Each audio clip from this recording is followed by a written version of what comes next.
Alright, mga kakalbo, for today's video, meron tayo ritong Brudo BTS 1388 mga bossing. So matagal na to mga bossing, pero ngayon lang ako nagkaroon dito sa tindahan. Pero natest na natin yan dati. So ngayon meron tayong stocks dito sa tindahan. Alright, so pakita ko sa inyo si 1388. Alright mga bossing, si 1388 ay trolley. Trolley na party box speaker. So ito yung likod niya. Meron siyang gulong. Ito yung gulong niyan mga bossing. Pakita ko sa inyo yung gulong nito. Ayan. Ito yung gulong nito. Malaki. Malaki yung gulong na ni tsaka ano siya, parang tawag dito, rubberized din yung gulong niya. Tapos dito sa likod, makikita mo yung exhaust ng base. Yung, ayan, kung ilang watts siya. 30. Yung battery niya ay 4,500 mAh. 5 volts. Tapos yung handle niya dito. Tapos dito sa amplifier niya, meron siyang dalawang microphone input, may guitar input, DC 5 volts, power switch, micro SD, auxiliary, memory card, meron din siya. Tapos may control siya ng bass tsaka treble, yan, dalawa, bass at treble, guitar tsaka echo, mic volume. Tapos meron siyang ilaw, kung babaguhin mo yung ilaw niya, effects, light effects, mode. Sa mode niya, auxiliary, USB, Bluetooth, next, play and pause, previews, equalizer, record. Siguro record, pwede ka mag-record pag naka-USB, pwede may play yan. Alright. So, i-power natin to. Ayan. Okay mga bossing, naka-Bluetooth mode siya mga bossing. Para ipapakita ko muna sa inyo kanyang light effects. Alright. Ayan, so yung fire niya, yung flame. Ayan. Ayan, ibang effects niya. Ayan. Ayan. So ito, maganda itong effects ito eh. Tapos pwede mo siyang i-off. Walay. 1, 2, 3, 4, 5. So, meron siyang 5 light effects. So, RGB light. Tapos, ang size ng speaker nito mga bossing, 2 D8. At meron siyang 1.5 na tweeter. Sa wattage niya kasi mga bossing, hindi naka-indicate dito sa box niya. Pero ano ko rito, estimated ko rito, nasa ano to mga bossing, mga 30 watts po ito. RMS na po mga bossing. Alright. So ngayon, Bluetooth, testing natin siya sa YouTube mga bossing. So ayun mga bossing, nakakonect siya dun sa Bluetooth na TV. So naka-YouTube siya. Sample natin yung music niya mga bossing.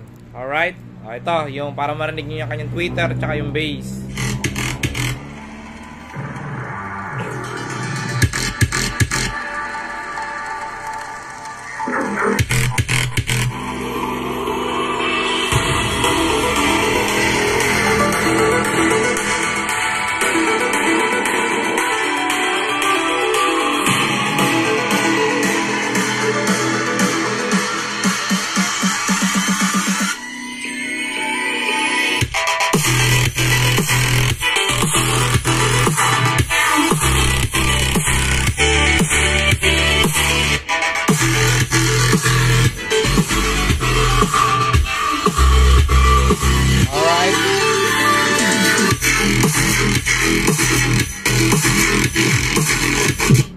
Alright mga bossing, so ayun, ganun siya kaganda.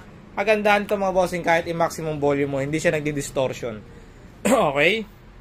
So ayan yung ating Brudo 1388. So ito naman yung sample ng kanyang mic. May pring mic yan mga bossing ha, tapos meron din siyang remote. Siyempre yung wire ng charger niya, meron yan. Ito yung charger niya mga bossing, hindi siya Type-C ha, ayan. Alright? So ito yung mic niya. Yung mic niya ay di battery AA, 2 AA. So nilagyan ko na yan ng AA. Hello, sound. Hello, sound. Hello, sound. Check. Naka maximum volume. So mga bossing, napakalinaw ng mic nito ha. Alright, ulitin natin mga bossing ko yung kanyang microphone. I-set ulit natin ng maayos. Okay. Alright, so ito yung mic. Hello. Hello, sound. Check. Sound. Sound. Check. Hello. Hello, sound. Check. Hello. So ayan mga bossing, ang masasabi ko sa mic niya, napakaganda, malinaw. Sensitivity niya ay mataas. So okay. Maganda siyang pang-video, okay mga bossing. May FM radio din siya mga bossing ha. Pakita ko sa inyo yung FM radio nito. Ayan. So may FM radio yan. I-scan nyo na lang siya. Ito ang pag-i-scan yan, itong play. Pinitin mo lang itong play, may i-scan nyo na yan. Alright. So ayan po siya. Ito ay metal mesh, plastic. Ito ay rubber to mga bossing ha. Itong orange na to. Iba kasi plastic. So ito kay 1388i rubberized yan. Maganda siya mga bossing. Ako na nagsasabi. Alright, so sa mga gusto mag-avail, ang price pala ng bossing dito sa akin ay 5,799. Yan po ang price dito sa tindahan ko. May resibo tayo at syempre meron tayong warranty. Alright, meron tayong warranty ha. So ayan, yung ating 1388 na Brudo mga bossing. So ito yung box nya. Yan. Alright. Barangay Anos, Los Baños, Laguna mga bossing. Yung aking tindahan. Salamat po.